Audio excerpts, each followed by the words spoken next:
In the face of an unpredictable future, we are all called upon each and every day to think of out-of-the-box ways to tackle challenges to our environment, well-being, or which tennis court you should play at on your next camping holiday. Welcome to the Grand Challenges podcast, a show about inspiring individuals who are stepping up to these challenges and are here to share stories about their own personal journey towards making our world a better place. I'm your host, Peter Marcus Bach, an urban planner and terrible decision maker with a passion for connecting across expertise and providing you access to knowledge from the cutting edges of science, engineering, technology, and design.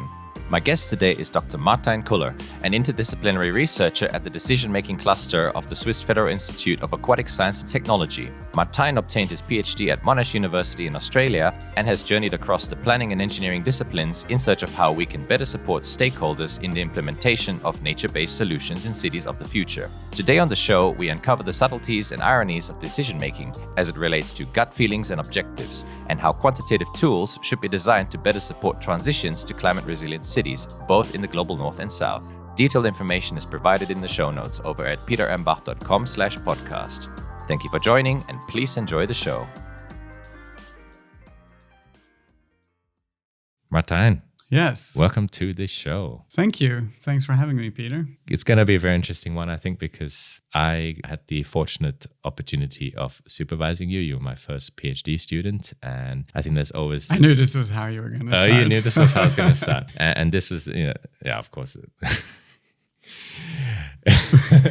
Terrible. I tried to surprise you anyways. Yeah, you knew this was how I was going to start. Yeah. I know you by now. You know me. Okay, yeah. Well, we've known each other for quite a few years now. And yeah, we've kind of moved in the same directions, first in Australia and now in Switzerland together. And well, you're actually going to be moving a bit further, well, back to home, I guess, where you were born in the Netherlands. So I think exciting times for you. But yeah, I mean, I'm proud you've done a beautiful PhD, and I think there's a lot of interesting things that we can go into today, especially. And no, I'm looking forward to that. Me too. Yeah. I guess one thing I noticed though, with the way you've moved around in your life, is that you started in the Netherlands, then found your way to Australia, then moved to Switzerland, and then for the last year, you've been in Canada doing some research there, and have taken quite a few trips to the US as well. But what I noticed is all these places seem to coincide with one of your hobbies, which is tennis and your fandom of various tennis players. Is that the main reason for your strategic decisions of moving around the world? Pure coincidence, of course. It was all for professional reasons. Sure. But maybe it has subconsciously played a role. Yes, it is true that the places that I've moved to do have that in common. And I have also, I must say, thoroughly enjoyed this aspect of the places that I lived in. Particularly Melbourne, I must say, was really great. Yeah, Melbourne has a very good coffee culture as well. And I remember we always grab coffees. We always try different coffees. So lots of good memories there. Absolutely. Are you any good at tennis, by the way?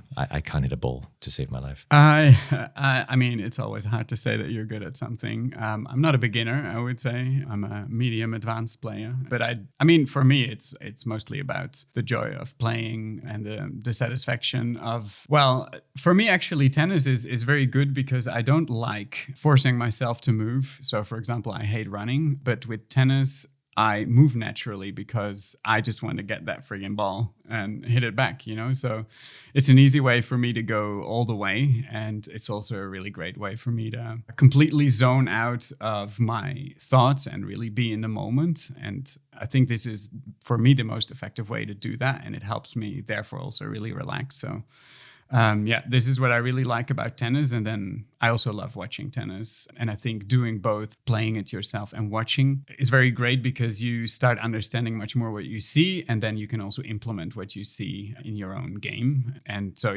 I was fortunate enough with this moving around to visit some of the greatest tennis tournaments on earth and even play at one of the places where one of these tennis tournaments is played, which is Melbourne Park in Australia, where the Australian Open is played. And I myself have played on these same courts and stadiums as these greatest players on earth.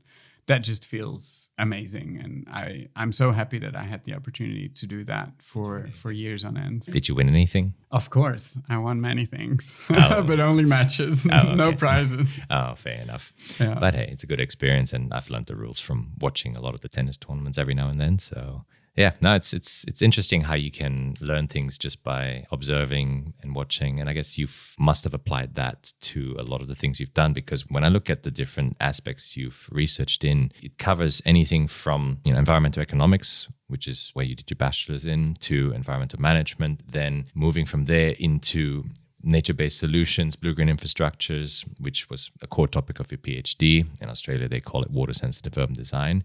And now you're a lot more embedded in the decision sciences. So moving away from environmental issues more into the social science aspects that are, of course, just as relevant, I think, in this whole practice. So just for the listeners, I guess what's important to know about this kind of practice is this idea of using nature in cities. How would you define, or what is your favorite term, and how would you define nature-based solutions? If we talk about the green infrastructures that we find in cities and that we use to adapt to climate change and at the same time to improve livability and biodiversity, I would go for the term blue-green infrastructure. In the work that I'm doing now, I use nature-based solutions most often, but nature-based solutions are a bit more broad term because they are not just referring to urban systems, but they can also refer to any type of systems, fully or semi-engineered system that uses the power of nature to solve our problems that we face with adapting to climate change. So I would say blue-green infrastructure when we talk about cities. Mm-hmm.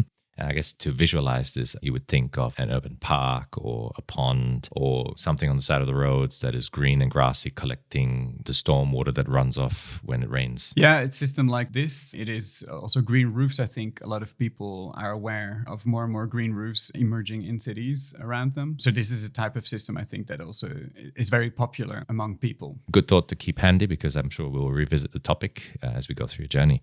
But you started in environmental economics, and I was based in an engineering faculty when you came to do your PhD. So that was a whole discipline shift. And now you're into decision science, which I guess comes back to economics in a certain way, because there's going to be some level of cost involved in that.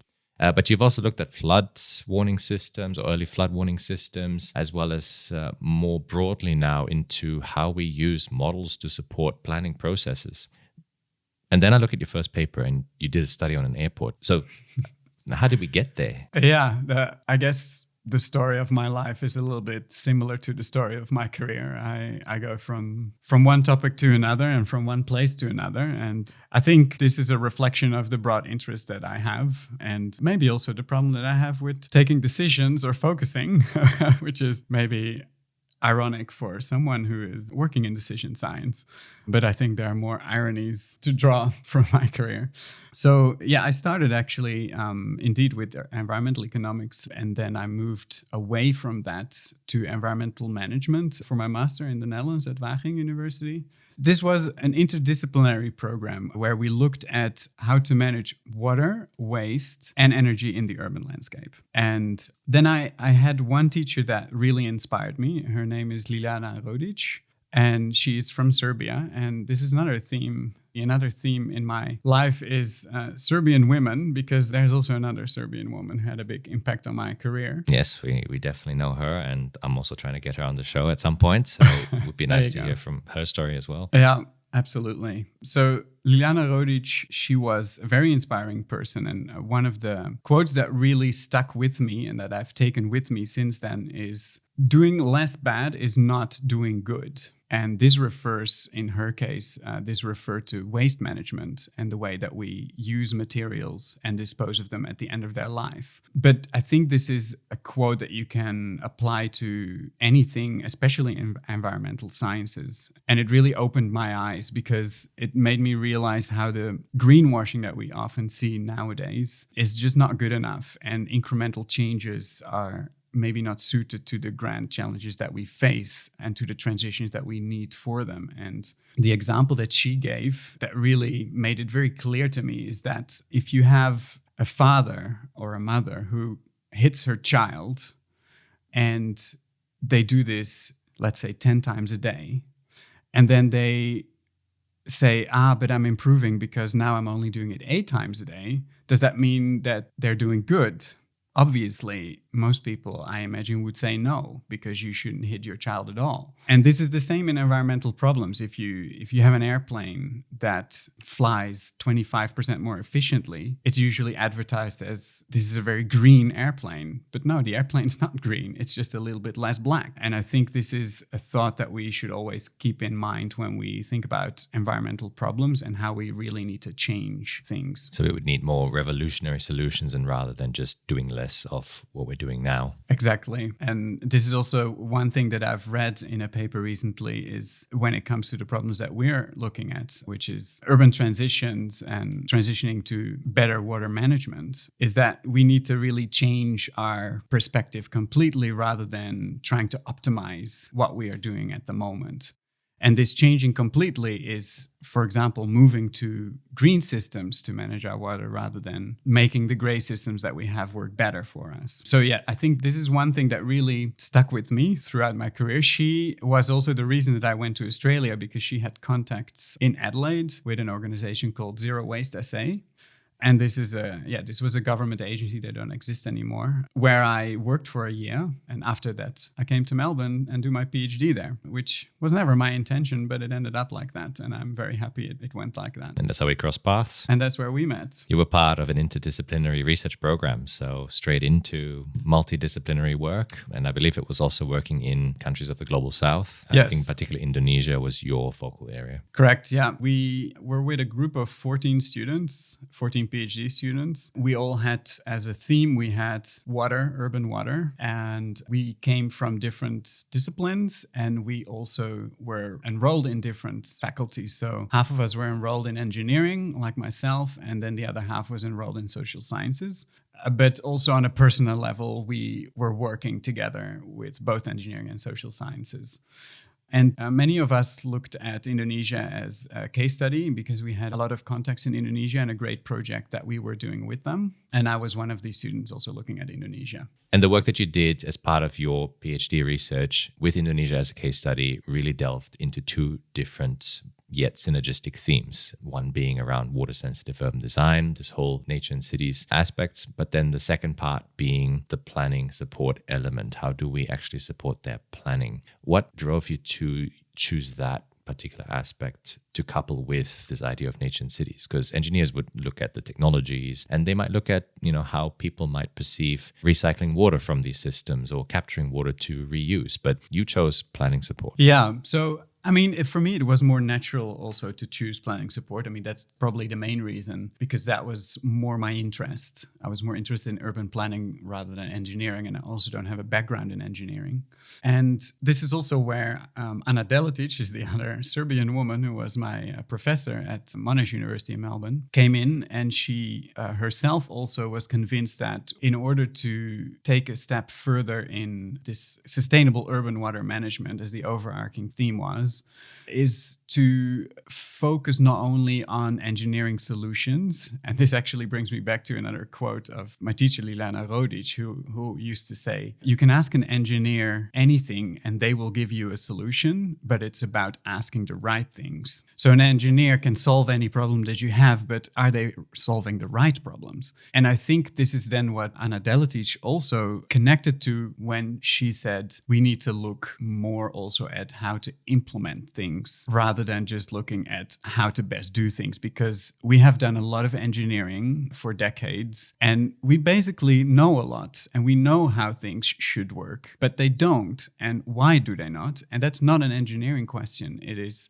a planning question and it's a social science question. And so this is why me as let's say a spatial geek was mostly interested in this planning question. And so this is why I went into planning support, because the idea is that with the right support, we can make this transition towards green cities better and basically take all the complexity that is involved in that and make it comprehensible to the people who are taking the decisions and implement it. It's interesting that you put the way you put it, calling yourself a spatial geek. We often talk about computer geeks, we often talk about gaming geeks, but a spatial geek, how would you define that? So when I was very young. Well, actually, my first fascination was with astronomy, but I think I moved away from that because I don't think I have the brain for that. So then I got a fascination for maps, essentially. And there is a book in the Netherlands called the Bos Atlas, which is an atlas that is used by all the schools in the Netherlands. And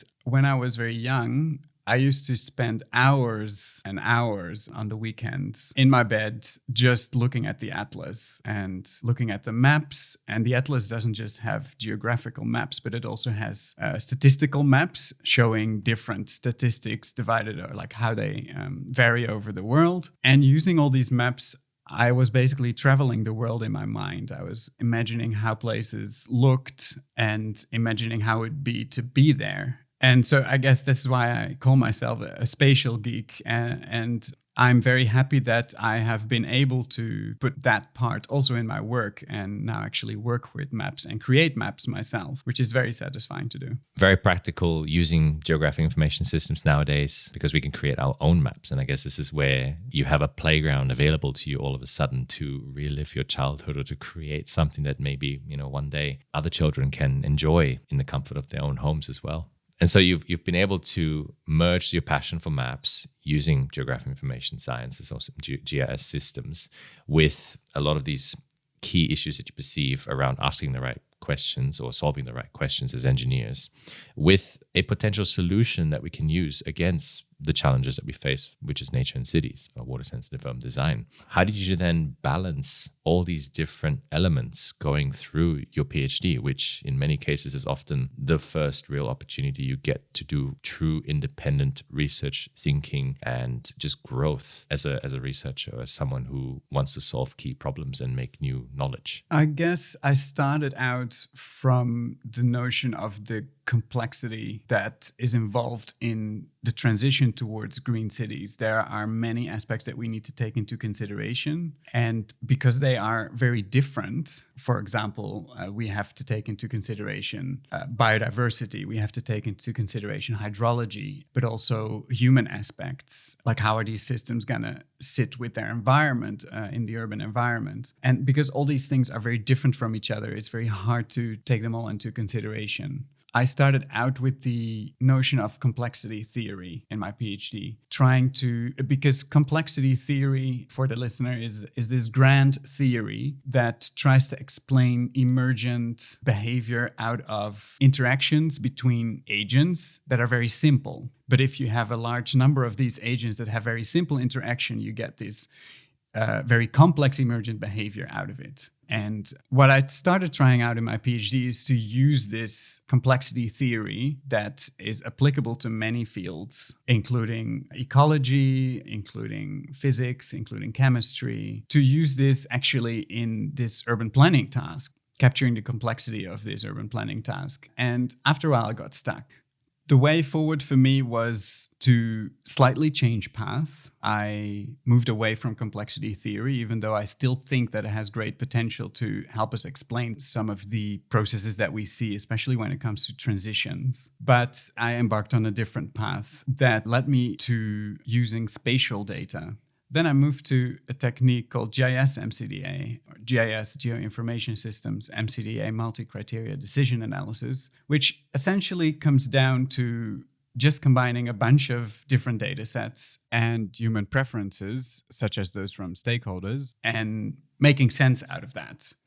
So there are all these different aspects that are important when we think about planning of these green infrastructures in our cities, aspects related to economics, aspects related to the urban landscape, aspects related to hydrology. And social aspects as well, cultural aspects. Exactly. Yep. So if we have data, if we have maps that represent these different aspects, and we overlay these maps in a clever way, we can then see emerging patterns that tell us what we should do and how we should do it. That is, in a nutshell, what GIS MCDA does. And for me, it was great because it meant playing around with lots of maps.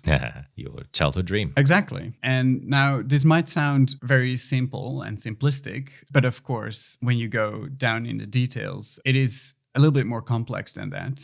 But the underlying notion is something called value-focused thinking. So when we have to take complex decisions, what people tend to do is focus very much on the options that we have. Like if you are planning your holiday, which is the example that I like to go to because it's a spatial problem in a way, you usually start thinking about the different options that you have. And then you try and see which option you want based on your gut feeling. Actually, the same thing happens when we plan these systems in our cities in many cases. This is something that I started realizing when talking to practitioners, mostly in Melbourne. They generally just went with their gut feeling. This is, as you might imagine, not ideal. And actually, this is a very interesting point because I would have thought this sounds very systematic as a decision-making process, but how do you use this to then convince people with 20, 30 years of experience of doing something, having that inkling or that gut feeling that you've just mentioned, driving their decisions, and all of a sudden now they have to change or they have to hold back on that decision making? It's a real resistance that they would have to fight. How do you then use this to convince them? Honestly, I've found that many people were aware of the limitations of their decision-making processes and that they actually acknowledged that what they were doing wasn't optimal, but they also indicated that they were quite overwhelmed with all the aspects that were relevant, and therefore they usually focused on one particular aspect, like cost. For example, they just implement green infrastructure the way that it would be cheapest. Okay. But they did usually realize that this was not ideal, and providing them with an option that does take the complexity into consideration without them having to think everything through didn't take much convincing, okay, I must say. So the change in mindset basically that we do with this GIS MCDA is that we start from the notion of values rather than the notion of options or alternatives. So instead of thinking about, okay, I can go to France, I can go to China, and I can go to Australia, you think, okay, but what do I want from my holiday? Do I want to relax? Do I want to discover? Do I want it to be cheap? How much money do I have? So these are what we call objectives that we want out of the holiday in this case. I guess weather is one of them as well, if I've understood you correctly. Do I want to be in a cold country or do I want to escape the winter to some sunny beach? Exactly. Yeah. So these would be what we call objectives. And if you start from the objectives rather than from the alternatives, China, France, you might actually come up with alternatives that you hadn't thought of before. Interesting. And at the same time, it gives you a tool to evaluate the alternatives that you have. If you know that you are looking for sun and you're looking for exploration, then Australia scores pretty well on both of those aspects. And for example, Norway scores very well on exploration, but not so well on weather. So this gives you then a very systematic tool to evaluate different alternatives that you have and even come up with alternatives that you didn't think of before. This reminds me of a particular article. No, it was a book that I was looking into, and it was about how to travel more economically or more efficiently. We'll put a link in the show notes. That I'm blanking on the title at the moment, but it was a recent release. And it also suggested this approach of not trying to be too rigid in your initial decision of where to go, but rather if it's about making cost-effective travel and having huge enjoyment, starting with this very approach, looking at objectives. Yeah. And so, I guess it's something I can really relate to. And in a way, when you start from that angle, it appears, the way you're describing it, that cost then starts, which is often a big decision factor in many engineering projects. Cost then somehow falls by the wayside. It becomes less, it's less in the forefront and takes a more backseat alongside all the other kinds of objectives you would want to optimize for or maximize. It can in many cases, yes. But if anything, it allows you to also see the trade-offs that you have to make. You can very clearly then start seeing, okay, well, for a bit more money, I can get these other options. But it does mean that I have to pay more money for it. And it makes these what we call trade-offs between the different objectives. Money versus sun, for example. If you're in a northern place, it'll cost you more money to go to the sun. So that's a trade-off between traveling far and saving money. And it is very interesting that the outcome of a process like that is usually very different from what you expect in the beginning when you just look at the alternatives. I did an experiment with using in a class that I gave with 7 students. And we went very quickly, like in probably an hour, we went through a whole decision-making process. And I used this same example of where you want to go on holiday. And we came up with a few alternatives, 3 alternatives, I think. And one of them was staying home. are doing a staycation. I guess that's also an option, yes. Which is an option that most people don't think about when they plan their holiday. And I told them to include this option. And they were very reluctant to do so because they were convinced that this was not what they would choose. But you can feel it coming, of course, after going through this process where they come up with the objectives that they had with their holiday. So I didn't force them into any specific objectives. And scoring the objectives in terms of the relative importance. So costs was one objective, travel time, I think, and environmental impact also was an objective that they came up with. And then when they scored how important these objectives were to them, turned out that staying home was actually their best option. And they were very disappointed by that, which I think is very funny because it means that the option that they actually prefer, their gut tells them to be disappointed, but it's actually the option that meets their objectives best. Systematically saying, yes, I guess if you stay at home, your cost is next to nothing other than just your day-to-day costs. You have very little environmental impact with carbon footprint and travel time. Well, you're not traveling because you're sitting on your couch, or I guess you're going to your garden. Or maybe you have to set up a tent outside in the garden if that's what your style of holiday is. But it's interesting, and so in a way, I think it might have helped that they were in Montreal and there's a lot of cool stuff to do there. So it was a good option. Also, it's not the same everywhere.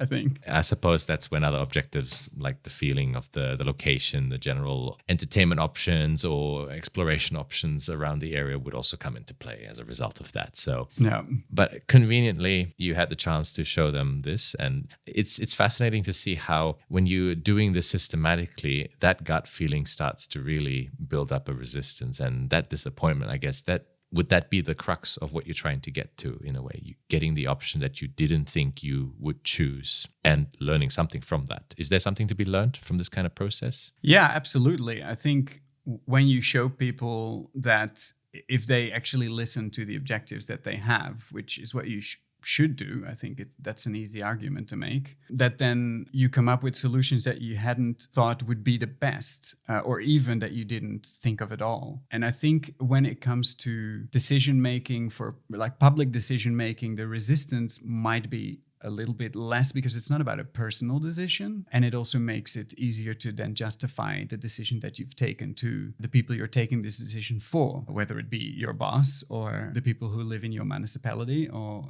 whatever type of decision maker you are. So I think in the end, people are quite happy with this type of decision approach. And this is also what I found when using this approach with the people. And so you have different roles that people have in the decision-making process, and the decision in the public realm it really involves multiple decision makers. And so how do you navigate that now? We've had the holiday example, but if we now apply this to water-sensitive urban design, climate change adaptation, trying to solve our grand challenges, it becomes a lot more complicated because all of a sudden now you're going to have conflict of interest and clashes, right? Absolutely. And also I think it's not a holy grail, of course. I like to say that I work on decision support systems rather than decision-making models, because these tools and models are around to help us understand the decision that we're taking. But we are, in the end, still the ones that have to take the decision. And sometimes the decision is political and not practical. I think still what the added value of this systematic way of looking at a decision is that it makes the trade-offs very clear. So it's very clear that an objective that one person might have, for example, one person might just want a greener street, that it is in conflict with an objective that another person might have. Like, for example, having more parking, which is an example that I know from Melbourne. Implementing green infrastructure in Melbourne in some areas has huge resistance because these areas are already green. It's usually the more wealthy areas and people don't want to give up space from parking. Once someone from the municipality in Melbourne told me that people on purpose park their cars in rain gardens, which is a type of green infrastructure, because they want it to fail because it took away their parking spot on the street. So this is a very clear example of these kind of trade-offs. And I think if anything, anything, this type of decision analysis can help you make these trade-offs very clear and then help you start that discussion between different stakeholders. And that discussion then hopefully leads to, I guess, a mutual understanding or learning from each other's disciplines. The person in charge of parking versus the person in charge of, say, drainage, because these systems can aid drainage as well. They will have a much better idea of how to then coordinate efforts as a result of deciding to implement one of these green infrastructures. Exactly. And they can also then be held accountable for the decisions that they've made because they've consciously chosen one objective over another or put more emphasis on one aspect than on another. But apart from accountability, it's also the decision can be explained. It can be, I guess the word we're looking for here, it can be rationalized. It can be reasoned with. You can see how it emerged. Exactly. Yeah. So I think the great value of MCDA, as we call it, is that we can take into consideration hard facts, which in my case is represented by maps because I'm looking at spatial multi-criteria decision analysis, and opinions or preferences. So this type of modeling, if you want to call that, takes both these objective and subjective aspects into consideration and then makes it clear how they play out in your final decision. And you've used this mostly in the green infrastructure space, but I believe you've also looked at how this works in a rather, related but more broader field, which is around floods and flood warning systems. Can you tell me a bit about how that differs to what you've sort of been doing and I think have gone back to doing now as well? Yeah, so that was a very interesting project that we did here at EOAG in Zurich. We were part of a European project which was called FANFA. And this project, we were working together with an institute in Sweden, in Italy, and in Spain, and with stakeholders from 17 countries in West Africa to implement a flood forecast system. What does that involve? So it's a system that can tell you when a flood's going to arrive or how big how severe the flood is going to be? Yeah, so a big problem, especially in the global south, is that there are no proper systems in place to warn people before a natural disaster is going to come. And floods are the most common and the most devastating natural disasters. So the problem in this case was our area of study was West Africa, and there was no proper system in place to warn people that a flood was upcoming so that people could anticipate that. And it's not just about saving lives, but it's also about bringing your livestock in safety, for example, if you know that a certain area is going to be flooded. So the aim of this research project was to work together with the stakeholders from 17 West African countries to develop a flood forecasting system and a warning system that would help them to first forecast the flood properly using this scarce data that they have in that part of the world, and then to communicate this in an effective way to the population. This was a hugely interesting and at the same time, of course, challenging task because we needed the system to meet different objectives. It needed to be easy to use and fast enough, but also accurate enough, because you don't want to have false warnings all the time, because then at some point people will start ignoring them. So the boy cried wolf kind of situation. Exactly that, yes. So the other aspect that MCDA is really good at is bringing together different stakeholders to start understanding the problem together, right? So this is also, we call it co-development of this flood forecast system. So this took place in several workshops that we had in different places in West Africa, bringing together all these stakeholders, which was super interesting and a lot of fun and also a lot of challenges to overcome in that process. So we came up with the optimal, let's say, forecast and warning system for this part of the world, according to the people who are going to use it. And hopefully this can help them into the future. And so that was a 2-year project? The project itself was, I think, 4 or 5 years in the end. Also, COVID hit in the middle, so it complicated everything a little bit. But I was involved only for a year and a half, 2 years. I came in the middle. Okay, so yeah, it's quite an involved process to really implement this kind of decision-making framework to help with the design of a warning system as such. Yes, and we were also designing the warning system as we went. So the decision-making and the actual development of the end product, in this case, the warning system, happened simultaneously. And I guess what's interesting now is if you just look at the different titles of the kind of works you produce, you would think this was a sidestep, but in fact, it's more like adding to what is now or what has now become your core. Even though you've moved back into the green infrastructure space quite actively, you actually want to focus a lot more now on the quality of these kinds of systems and how we can use them or improve upon the design of these systems and their use in engaging with stakeholders. And this is now your current ongoing project titled Move NBS. Correct, yes. What I noticed when working with these type of systems, but also being familiar a little bit with the more engineering type models like hydrological modeling, is that when we talk about these kind of planning support systems, as we call them, we usually just take whatever they do for granted, and nobody, or at least the developer of them, do that. And they don't discuss how these systems perform, if what they tell you is actually useful, if it makes any sense, and if we should therefore be using these systems or not. And so what I'm now looking at is to change this.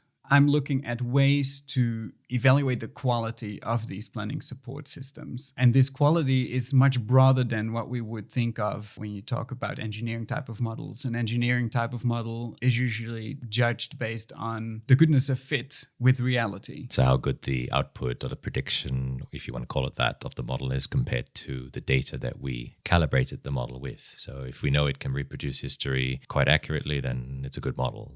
Exactly. That's the assumption. Yeah. Which is now becoming a big trap, I guess, to fall into. And it's been a long-term fallacy as well, thinking that reproducing history is going to give us an accurate prediction of the future, which is uncertain. Of course, with climate change, the future doesn't work the same as the past. So, but in general, you would look at, does the model represent reality properly? But when you talk about these planning support systems, they usually don't represent reality, but they give you an abstract type of information. In the case of the model that I work most with, which is the one that I developed during my PhD, I called the model SANTO, which stands for Spatial Suitability Analysis Tool.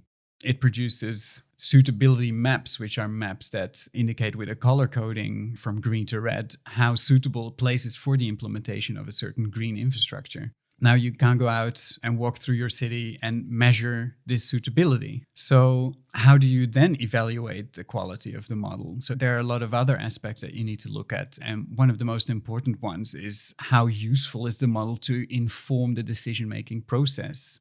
And how much better are the decisions that we're making with the model compared to without the model? And so it's really touching upon the more subjective aspects of the model, for one, given it's based on a lot of preferences, but then also on more the actual use of it in terms of we're not really predicting with it. We're trying to, test scenarios, tests, different decisions or different opinions of different groups of stakeholders. And what is the best way of proceeding to test this? Yeah, exactly. So it's also looking at, how much does this model help the communication between stakeholders? Or just a simple thing like how accessible is a model? Can you find it? Can you download it for free? Can you then understand how it works? How long does it take you to learn to use the model? All these kind of aspects start playing a role, because what we see a lot is that we like to, especially in the academic community, we like to develop things. We like to develop new models, new tools, and they usually end up in the bottom of a shelf. And there can be multiple reasons for that. And a lot of them include this, for example, accessibility. So we need to look at a very broad spectrum of quality indicators if we want to understand the performance of these kind of tools. And whether the model is asking the right questions that we need to answer, just to come back to your quote about the engineers. Yes, and that is a very good one. And that is probably the critical one, because if the model doesn't answer the questions that the user asks, like an urban planner in this case, then they're not going to use it. What I've found is that in most fields, especially related to environmental modeling, which is what I focused on the most, these questions of how good is the model are not being asked and they're not being answered. Do you think we have too much, or we put too much faith in such tools, assuming they will make our lives easier and remove our need to think actively about the problem? I think this can definitely be a risk, and it all depends on how a model is used. If a model is used to give an answer, then this is a risk that you run, because you can just go with the answer and run with it. If the model is used as I think they should be used to support the process of taking a decision, then I think they can really add value. How it is at the moment is, I think that most of these models are not being used. And I think that is the biggest problem that we're facing now, because on the one hand, we know that we need to find ways to include this complexity into our decision making. And we also know that there are good techniques to do so, as I talked about before, but we're not really using these techniques in most practice. And so essentially, I guess the question that I'm trying to answer is, how can we change that? And I'm looking forward to seeing how you progress along that road and what kinds of answers you may offer, given that I think modeling methodology is often overlooked. People very easily jump into the modeling without taking a step back and actually thinking about the philosophy behind it before they even begin. And I think this is so crucial, because then it starts leading to the abuse and use of models to get the answer you want as a result.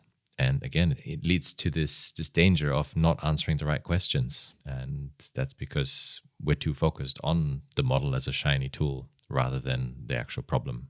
And I think this is where you've explained with the multi-criteria decision analysis that starting with value-focused thinking and starting with the objectives, it really reflects upon the modeling methodology as well, whether you use a computer model or any kind of, framework to approach a problem. So very, very fascinating and interesting to hear your insights about that.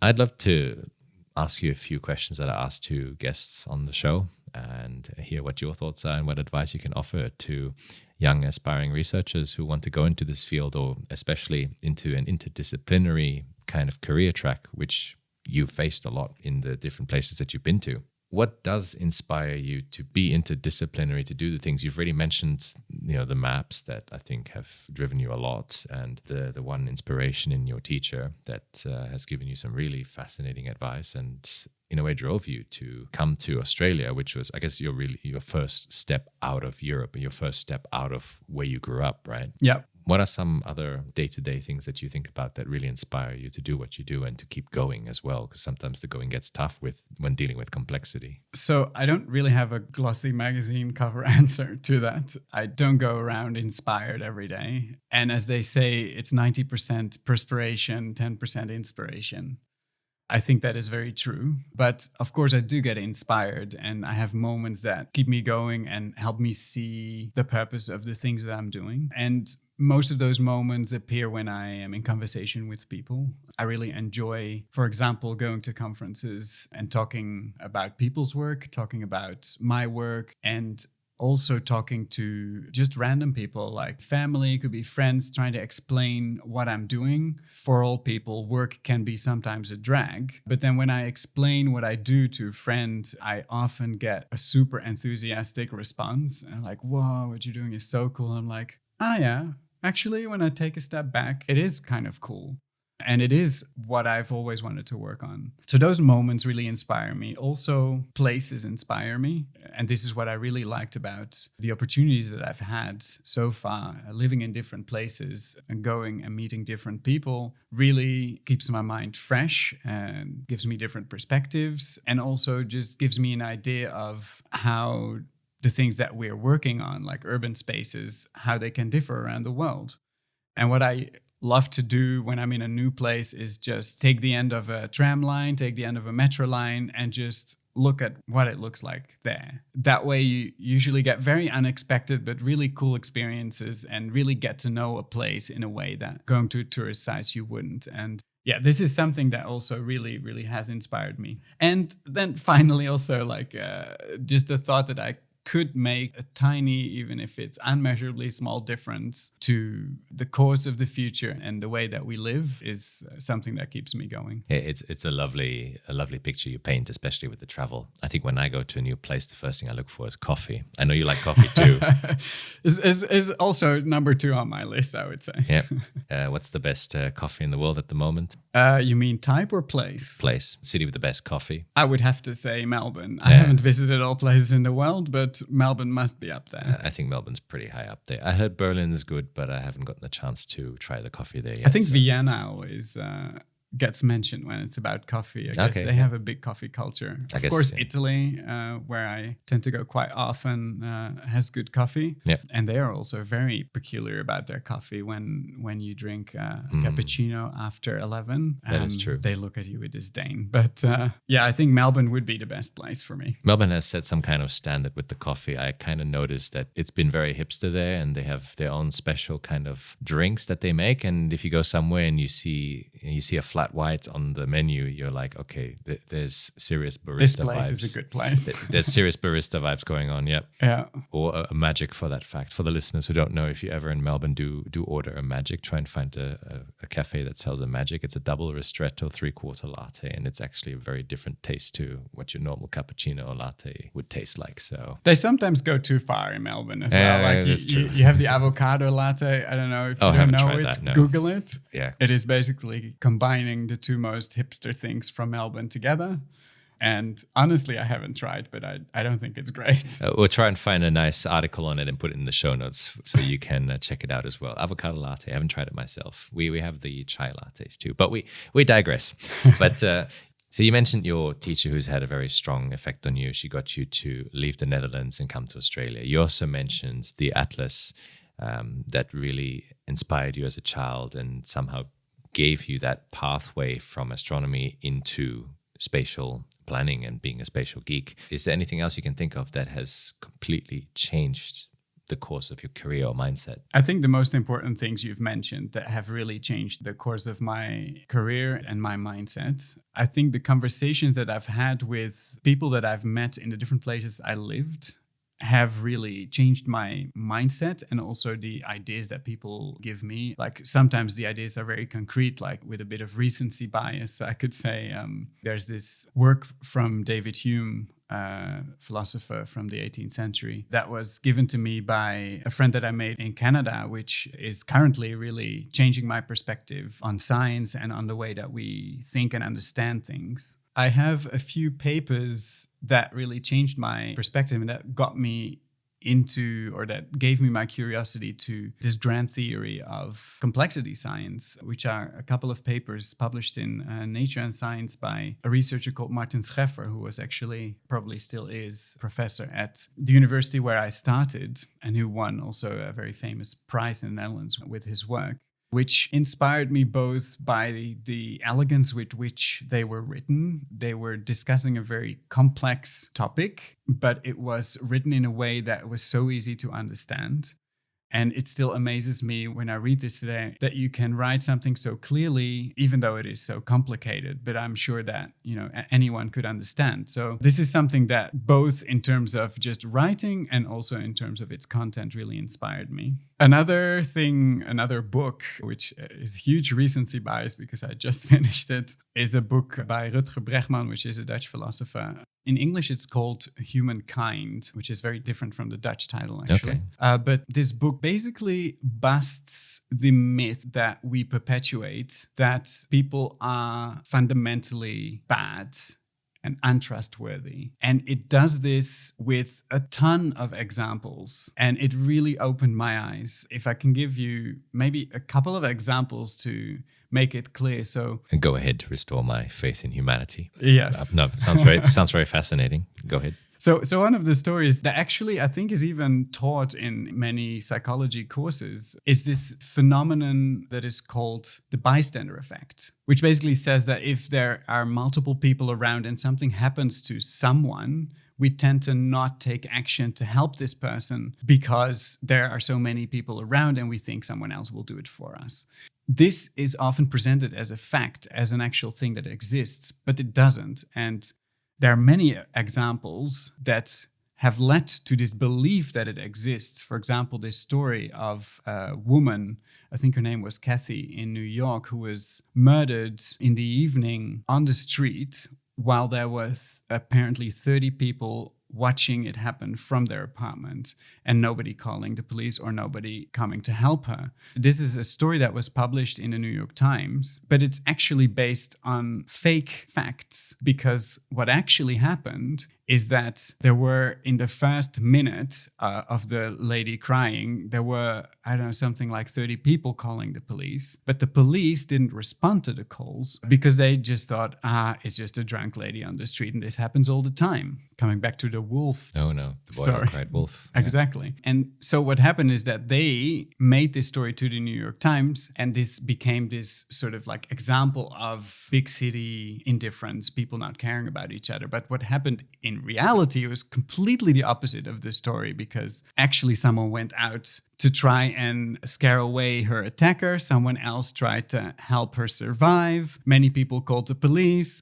And so because we tell each other these stories... And it's also reported in the media. And it's reported in the media. Very frequently we see. Yeah, we believe it's true. And another example is a very famous experiment, which is called I think it's called the prison experiment. And there's even I think there are maybe several movies made about this. It's this experiment where the professor gives some of his students a role of being a prison guard and other students the role of a prisoner. And then the idea is to see how this social structure evolves. And the hypothesis that the professor wanted to prove is that, again, deep down inside, we're all horrible and we are going to be very sadistic, or the prison guards will start becoming very sadistic towards the prisoners. And this is also how it has been published, and it is perpetuated in books about psychology. But again, what really happened, because later on there was an interview done with all of the participants in this experiment, and what they told is that this is completely not what happened in reality. There wasn't any sadism going on. And in fact, the professor had to constantly intervene to make sadism happen, but it didn't. Because in reality, people were just drinking coffee with each other. Talk about interfering with your own data. Yes. And even though this is known and published, people still perpetuate this story about this turning into an orgy of violence, basically. And I'm this huge fan of some channels on YouTube that talk about big scientific questions. And once I saw an episode of one of my favorite channels on this particular experiment, and he was also, again, perpetuating this story of violence. After that, that really made me think the things that we take to us from the sources that we trust, they can be actually so biased and they can be completely wrong. Yeah, this book gives like loads and loads of these kind of examples and also other scientific background of why people are in principle actually good instead of bad. So I can recommend everyone to read it because it will really change your view on humanity. So the book is called Humankind by, well, how do you say his name again? Rutger Bregman. Rutger Bregman. Yes. Okay. And what's the Dutch title? Because you said it doesn't sound anything like the English title. So the Dutch title is De meeste mensen deugen, which would translate to something like most people are good or most people are okay. Okay. We'll definitely have to put a link and some info about that in the show notes, because it seems like a lot of myths around it are being debunked, and with a lot of data and I guess accounts from the people involved to back that up as well. And I guess in relation to a lot of the stuff that we've discussed so far, you can really see how looking at it in a systematic way and with a lot of evidence versus just trusting your gut the minute you read about something, whether it's reported by the media or by an eyewitness account or by someone else just passing on the information. So yeah, and your gut is also sort of molded in a way to believe these kind of things because that's the stories that we tell each other, whether they're wrong or not. Some level of sensationalism as well involved that I guess further agitates it or further encourages it too. Yeah. So you've been delving with lots of disciplines. You've been reading these very interesting books. And I guess one aspect is time management. What tips and strategies can you offer in terms of time management? How do you maintain a balance between your professional life and personal time? I guess there's some overlaps there. So time management, let me just start with a disclaimer. I'm not very good at it. But I think time management requires planning and it requires like good decision making, which is ironic in my case because I should be very good at that, focusing a lot on urban planning and on decision analysis. But turns out that I'm pretty bad at these things myself. I think you're pretty good at what you do. Well, but I'm not very good at planning my time properly. And I often take on too much, as I think is very recognizable to many academics. It's hard to say no to projects because so many things are interesting. I love working with different people on different projects, but you can only do so much, right? So yeah, the decision making comes in then because you have to decide what you want to do and what you do not want to do. So do you do a personal multi-criteria decision analysis of what projects you want to take on? Or do you use your gut? It's interesting you say so. I had a pretty big decision to make recently, and one of the approaches I took was the approach that I preach. And it's probably not the one that led me to my final decision, to be honest. But I guess decision making may be more hard for people that work in decision making because they know how many aspects there are to a decision and they know they shouldn't just follow their gut.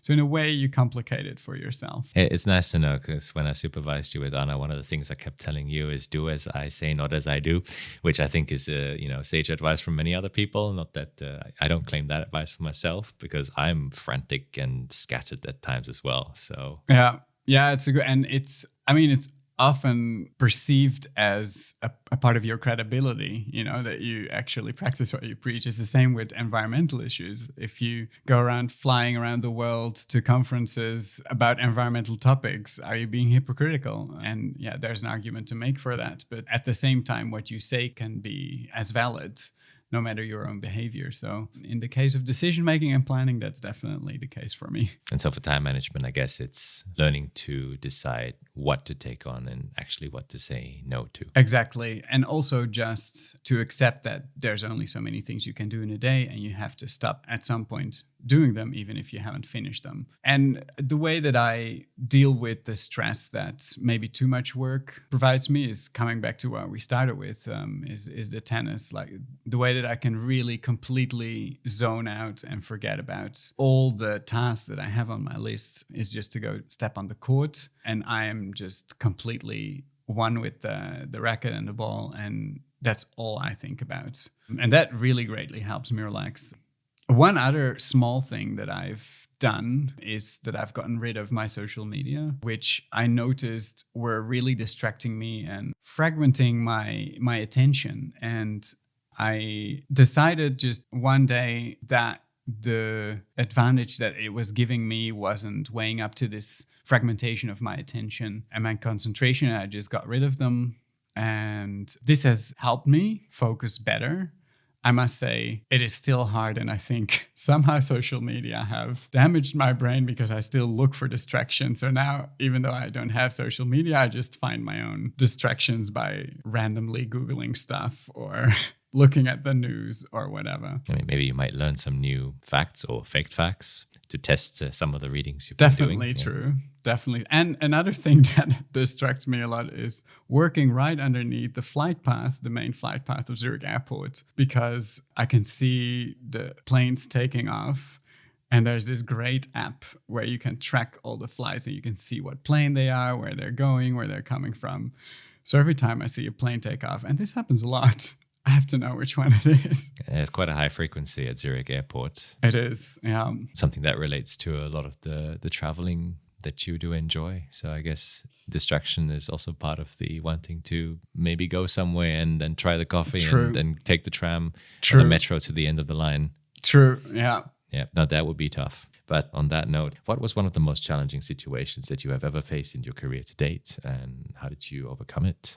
So I've talked about the change that I had to make in the focus of my PhD, which was very challenging. But another more acute, challenging event that happened was actually in Indonesia. So I was in Indonesia gathering data together with a bunch of my PhD colleagues and friends, and also some of the principal investigators, the main scientists, let's say, on this project. Personally, I was there to gather data for running the model that I was developing. So this was spatial data sets, essentially. And at the same time, I was looking to interview practitioners who were supposed to use these kind of models to get their perspective. Now, gathering this data in an Indonesian context was completely different to the context of Australia, where I had done this work before, in the sense that the culture just works differently. So in order to access this type of spatial data, you needed to have access to the right person in the right department. And to get this access, you needed to write a letter a certain time in advance, and then you needed to talk to person X, and then person X would give it to person Y. It was a process.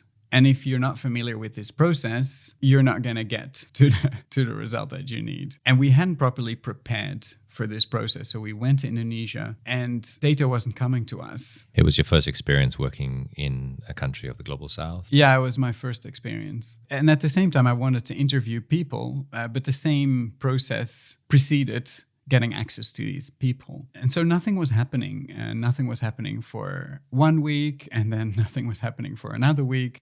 But of course, my PhD clock was ticking. And at the same time, also lots and lots of money was being spent because we were staying in hotels and we had to live. And we weren't basically doing anything. We were just sitting in our hotel room. At some point, we started becoming very nervous about this situation. And we started talking to our partners who were there working with us and trying to help us get access to the right people and the right data. And this started causing some friction. And I mean, long story short, it ended up in us having to abort the project and immediately leave the country because our staying in that country was related to us doing the project. So we had to leave the country, but we had given away our passports to the university that we were working with, and they refused to give us our passports back because of the friction. So basically, we were in our hotels in Indonesia, and we did not know where to go or what to do. To put it simply, that sounds like a scary experience, and that when you're not sure when you're going to board the next plane out or can even do anything at all there, you're just stuck in a foreign country that you're not as familiar with. I guess you would have familiarized yourself with basic things. Yeah, but I mean, from my side, I had no clue. Like, I'd never worked in a country like that. And I wasn't very much involved in building these relationships either. So my preparation was suboptimal, to be euphemistic. But of course, you learn from these kind of experiences, and I would never take the same approach next time when I do a project. Yeah, in that very moment, it was quite stressful, and it ended well. In the end, after some negotiation, we managed to get our passports back, but it had to escalate to the highest level, let's say. And I guess it's a situation where you really feel helpless because you don't have control over the situation. You don't have the background knowledge of what has happened to date to be able to act upon it. And so I guess you're reliant on an external force to help you out of the situation.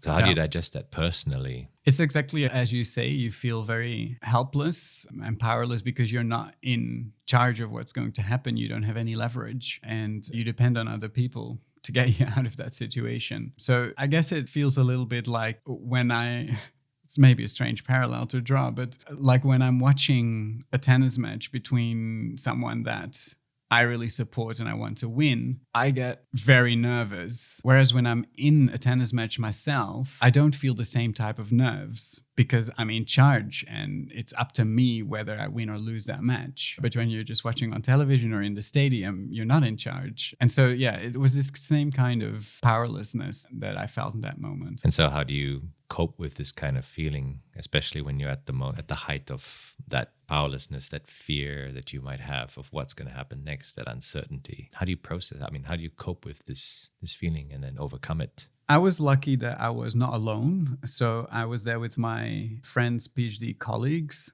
We were all in it together. So we could talk to each other about it. We could help each other overcome our anxiety in that moment. And we knew that we weren't there alone in whatever might happen in the future. So that greatly helped. And I think in general, that can help overcoming these kind of situations, knowing that you're not the only one who's ever faced this kind of situation, that you can talk to people and share your experience. I think this is probably the most important thing. Strength in numbers. And I guess never forget you have people around and working together, teamwork makes the dream work. Yeah, and you're not the only one to experience what you're experiencing. I always find this a very great relief. That is very true. I believe there would be many stories in the world of people going through similar kinds of experiences, or at least similar kind of emotions and feelings. And the key is to basically find examples of this and learn from it as well and grow strength from it. Exactly. Yeah. And so you say you aborted the project, but actually you didn't quite abort it. You just went back to the drawing board and have since produced some really good outcomes there. Yeah, that's correct. We actually, after going back to Australia, we went back to the drawing board and we established, we kept some of the partners that we had, but we established new connections with other partners in Indonesia. And we went back better prepared that time, learning from the mistakes that we made the first time. And actually collected quite some valuable data in our second and third attempts, which eventually resulted in a paper that I've published recently in the journal Cities, where I present some of the insights of the local planning experts in their needs for planning support systems, and I even gathered some actual data, like spatial data sets as well. And with that, a much better understanding of how you would do things there in future. Absolutely. Yeah. And so this was your first experience working in the Global South. And so did the lessons that you learned from that help you proceed in the Fanfare project in West Africa a lot more smoothly? I suppose it did, because in a way, the way you've told the story, it was quite successful. You've reached some key milestones and actually kicked some goals or scored some points and won some sets in this journey. Game, set, match, yes. Yeah, I mean, honestly, I wasn't involved in the setup of the Fanfare project in West Africa, so I can't take all the credit for it, but I think it went very well. And for myself, I went there also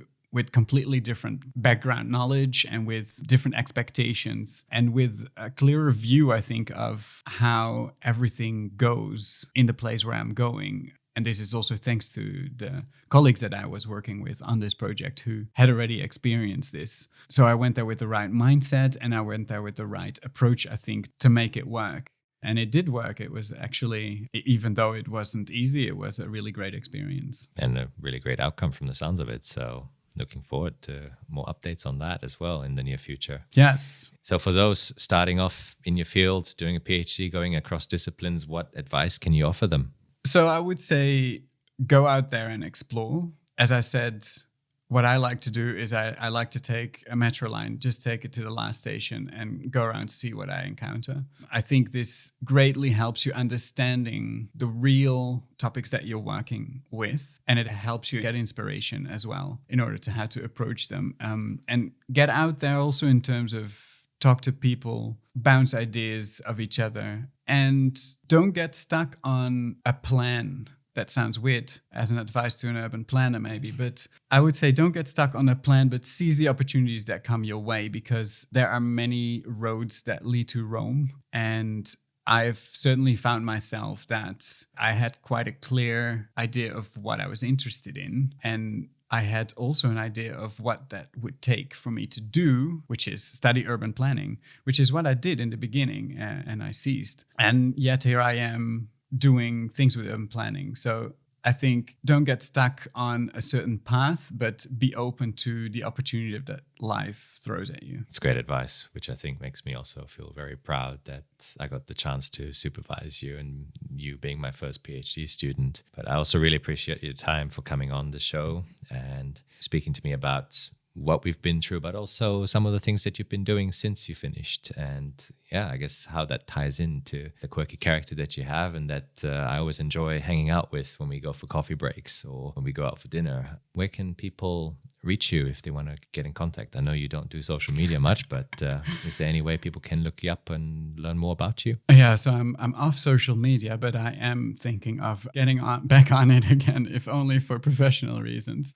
So watch that space, because I might be back on Twitter and Mastodon soon. But people can always contact me on LinkedIn, because I am on LinkedIn, or just flick me an email. And more information on that, as well as links to papers, documents, books, whatever you've mentioned, and some of the interesting insights that you provided will be in the show notes for you listeners to look up as well. So do check them out. But Martijn, thank you very much. Famous last words. I always give the last message to my guests. So one message for the listeners to take away from today. Yeah, thank you. Well, one quote that I saw on the toilet of my parents and which I don't know who to attribute it to, but it's relax, nothing is under control. Thank you very much.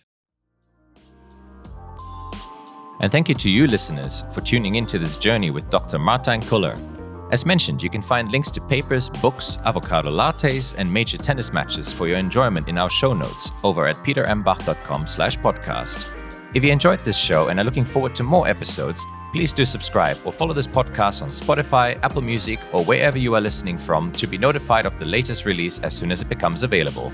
I would be incredibly grateful for this as it helps me to reach a broader audience and, who knows, perhaps support more value-focused thinking around coffee choices and a greater use of entire urban metro lines.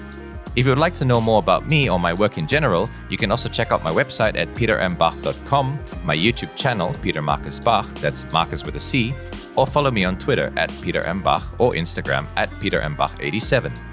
If you have feedback or suggestions, or just know someone who has an inspiring story to offer, please feel free to reach out to me on social media. The podcast's intro and outro song is called Bucolia by Bureaucratic. Stay tuned for our next episode and next guest to hear how they are tackling the grand challenges.